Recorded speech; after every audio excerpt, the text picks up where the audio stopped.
Yo, welcome back to the Run With It podcast with myself, Royce, and yours truly, Cody J. Oh, yeah. Oh, yeah, baby. Man, Cody. Another week, baby. Hey, Lady Carr's been on fire, man. District play, man. Yeah. Last Friday, they took on Industrial, beating them in straight sets. So another win for Lady Cards in District. JV and Freshman won as well, so they're still undefeated in District. In the game, stat-wise, aces.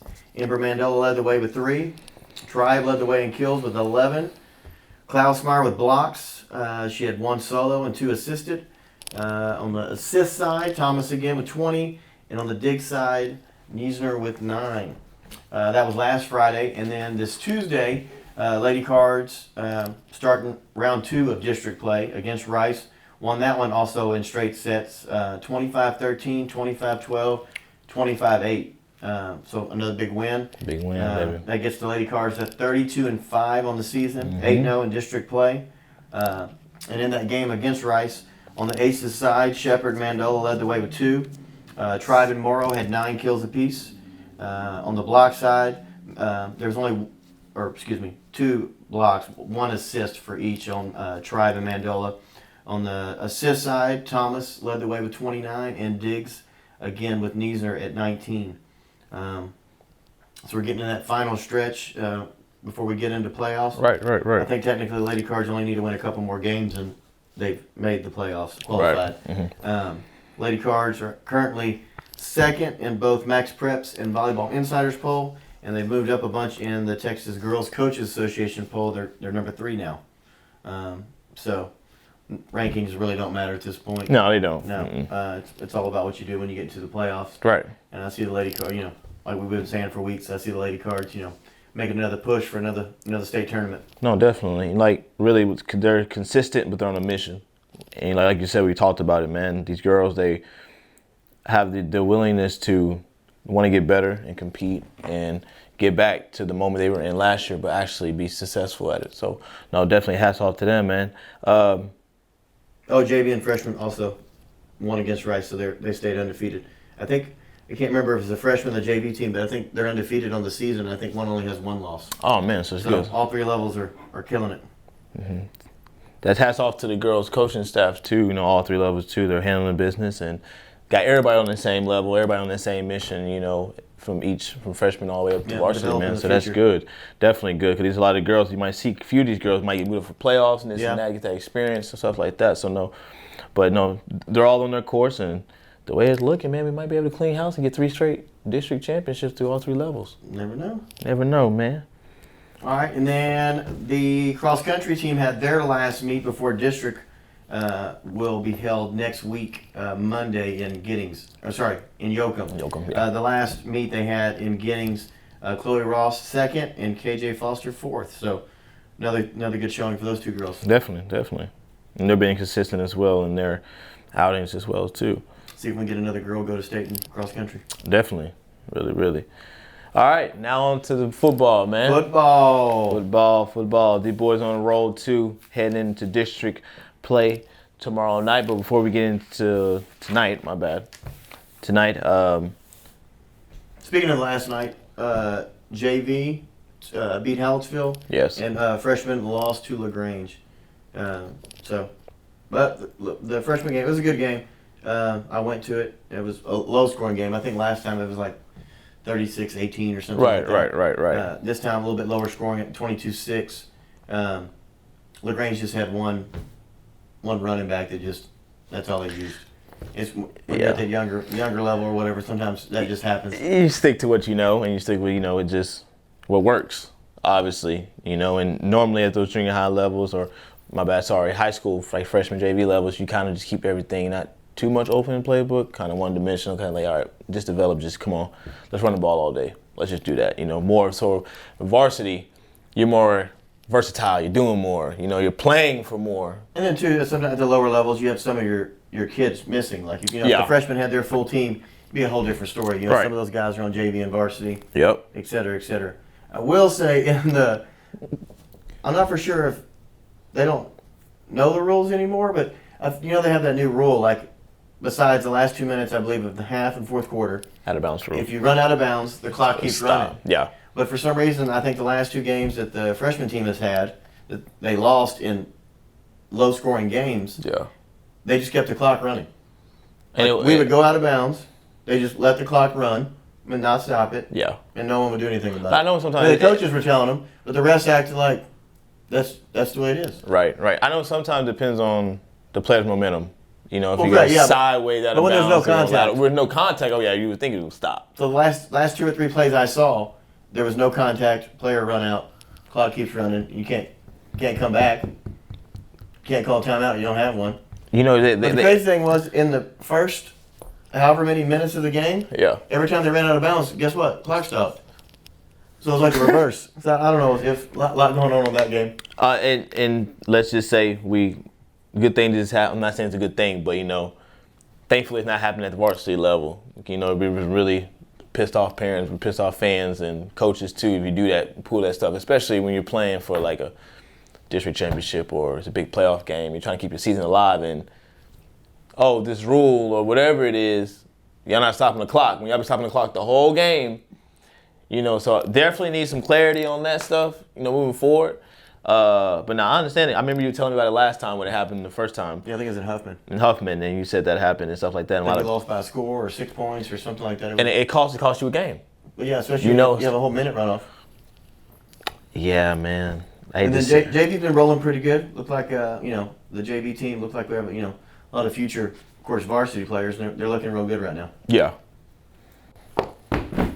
Now on to varsity football last week against Madisonville. We took on the number 10 ranked 4A team, 4A D2 team in the state of Texas at home. And Columbus looked great again. Won 49-21. Really not too many mishaps. 1 turnover. Just one. 1 interception. Schobel's first interception of the season. But, all season he's been putting the ball where he wants it, when he's wanting, and it just happened to be a great play by a great cornerback. It was a good play. And if you look at his passing, man, throughout the season, his percentages. Yeah, it's like 65%. 65% higher. You know what I'm saying? First interception of the season. Yeah. Last year he only had maybe a handful, 4 or 5. All year. Mm-hmm. So it's not like something normal. Yeah. It's just a good play by the cornerback, in my opinion. And I seen the play we did throw the interception, man. It's just he's so talented when he throws the ball. He knows he can make any throw. Correct. And what I'm saying? Every once in a while, it gets you. The defender gets the best of you, But, like I said, to be your first one, you had to get it out the way sometime soon. But I'm happy you got it out the way now. But I feel like from there, after that, he took over. He took over. There was reset. No miscues. Definitely. Schobel in the game was 12 for 20 for 272 yards, 4 touchdowns. So after that, early misstep or whatever, it was all money. Definitely. After that, let's see. On the rushing side, Whitehead, another big game. 17 carries, 206 yards. He had a 75-yard run in there. He had another 3 touchdowns. I think Whitehead is. We'll get to that here in a minute. Was stats before we get into the start district. Schobel had a carry for 7 yards, and Sutton got to get in there, get a few carries, get a little experience at the running back side. Yeah, and he's another guy. Sutton. He's young, but he's a big power back. I watched him in junior high, a little bit, and then Pee Wee just watching him, man, he's a natural, he's a back, but at the same time, he's a linebacker too. He's one of those two-way guys. Reminds me a lot of Sweet Hog. Keon Hurd. As far as just that guy who can command that middle, but get you tough yards. Get you them tough yards too. So, man, shout out to Sweet Hog, man. Yeah, A&M Commerce. If y'all know who Sweet Hog is, that's Keon Hurd. He was a good running back for us too. Definitely, man. He's at A&M Commerce now. You want to look him up, watch some games. We saw a couple of them on ESPN Plus, I believe it was. Mm-hmm. So check out for Keon. What'd you get on the receiving side, Royce, for the game? Receiving side, hey, like I said, man, senior standout, Jackson Hancock. Yep, he's back this Another big game. First game back. Biggest game, actually. Biggest game of his Cardinal career right now. Yeah, man. 8 catches. 8 catches for 169 yards, 2 touchdowns. Once again, showing versatility, man. Get it and go. Get it and go. Get it and go. And he's hard to tackle. You know what I'm saying? He's not that big of a guy. He's slippery. By my side, but he's slippery, quick. Boom, boom, boom. Deceiving speed. John Schobel, 1 catch, 17 yards. Good. Touchdown. Tyvon Whitehead, showing versatility. 2 catches, 66 yards, and another in a touchdown. Another receiving touchdown, too.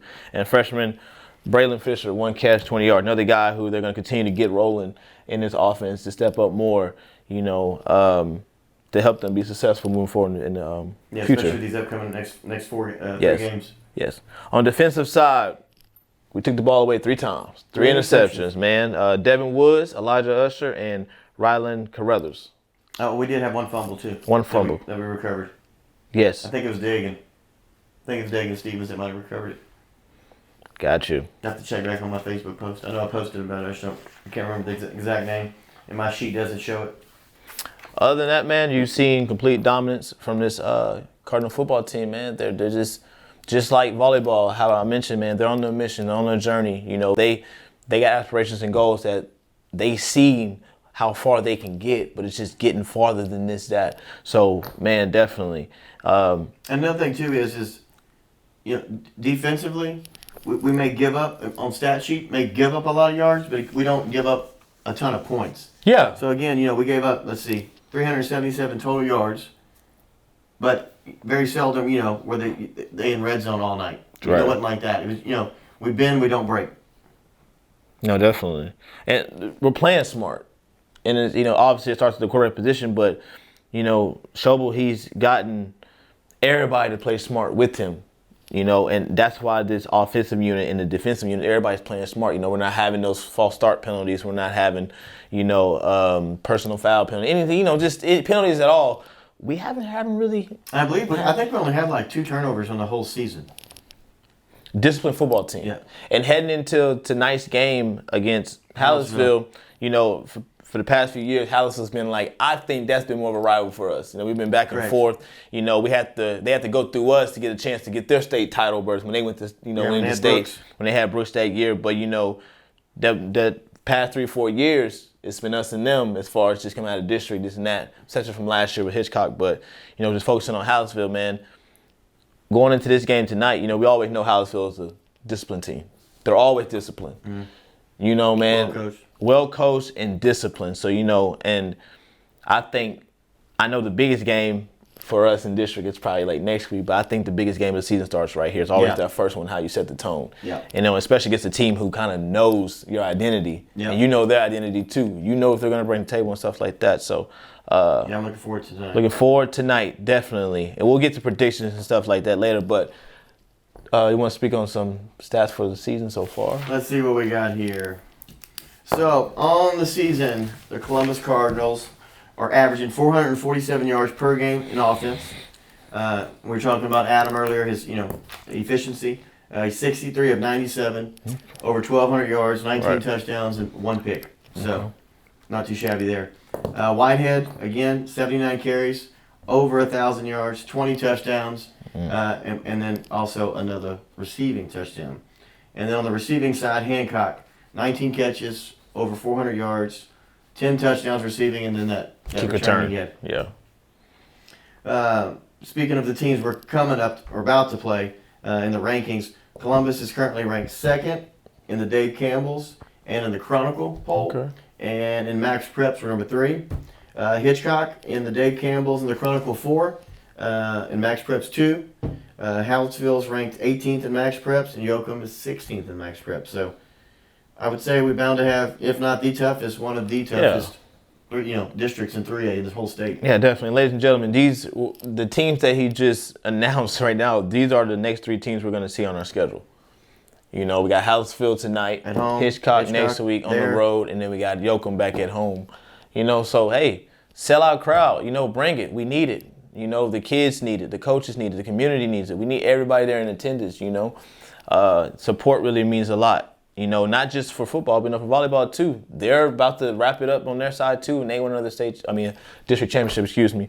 Just a few more home games. Just a few more home games. So support right now is the biggest thing for both sides. Yeah.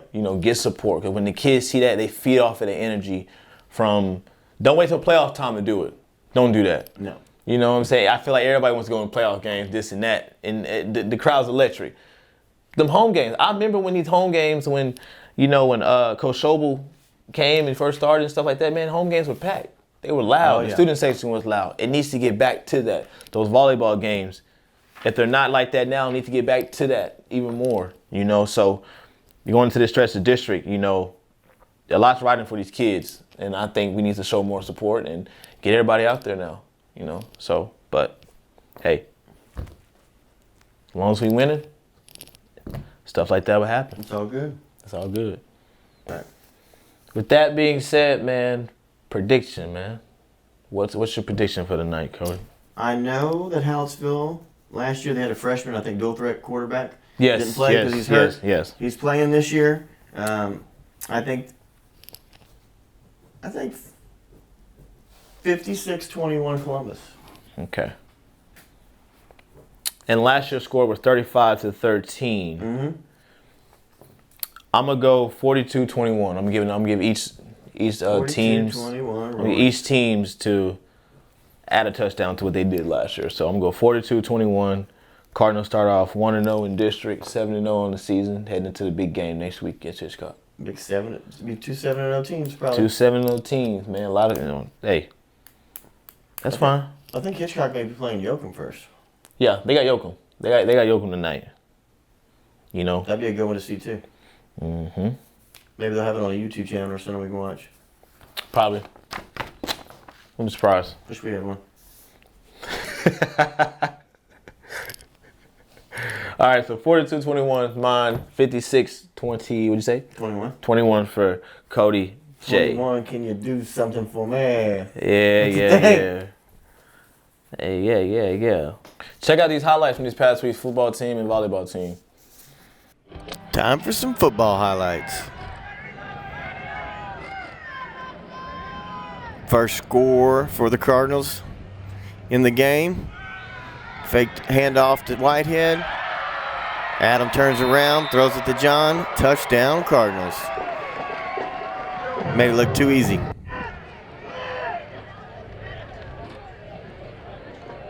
Another big play here by the Cardinals. Handoff to Whitehead. Up the middle.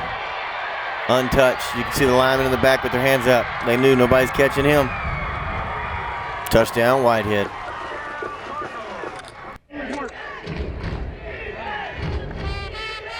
Good defensive play here. Got an interception there by Devin Woods.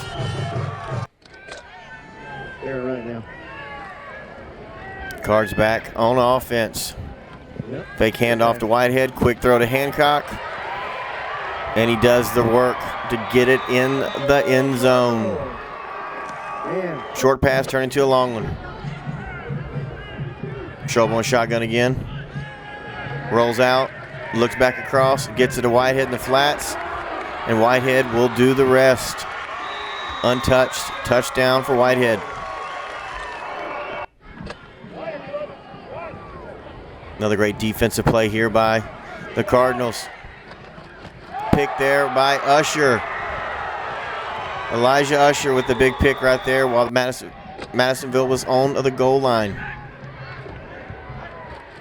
Short one here for Whitehead. Touchdown.